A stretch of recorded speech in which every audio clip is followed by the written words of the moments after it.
This is Earth, our home. Ever since the start of the Industrial Revolution in the early 1800s, CO2 emissions have increased more and more over the last 200 years. Just in the last 10 years alone, the world has produced more CO2 emissions than in the first 160 years since the Industrial Revolution began, and this is increasing at an alarming rate.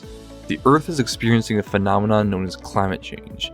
Climate change is defined as a long-term change in the overall global temperature that have permanent effects on the environment. The main causes of climate change are the use of fossil fuels, which is our main emitter of CO2, deforestation, which is limiting our ability to absorb CO2 from the atmosphere, and having increasingly intensive agriculture, which is releasing large amounts of methane and nitrous oxide into the atmosphere. So how are these gases affecting the Earth?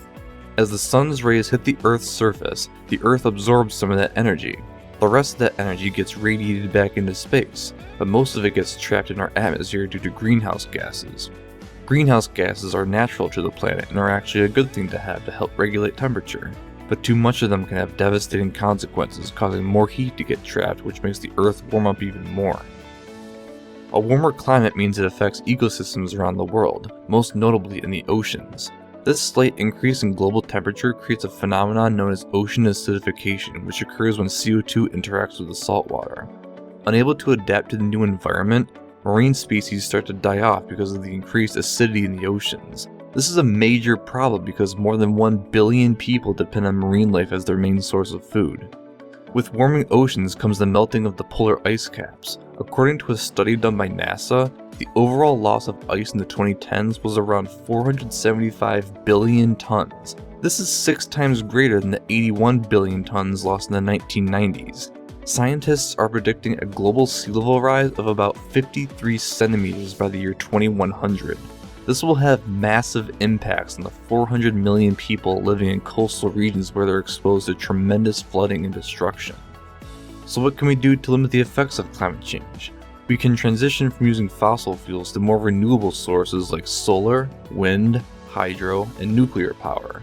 Today, vehicles contribute to 75% of transport emissions, which equates to about 6 billion tons of CO2 a year.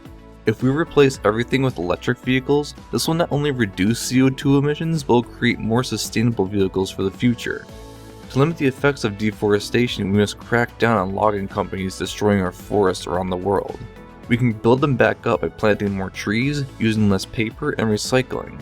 Deforestation contributes to about 20% of all carbon emissions worldwide, and this can easily be reduced if we just choose to take action.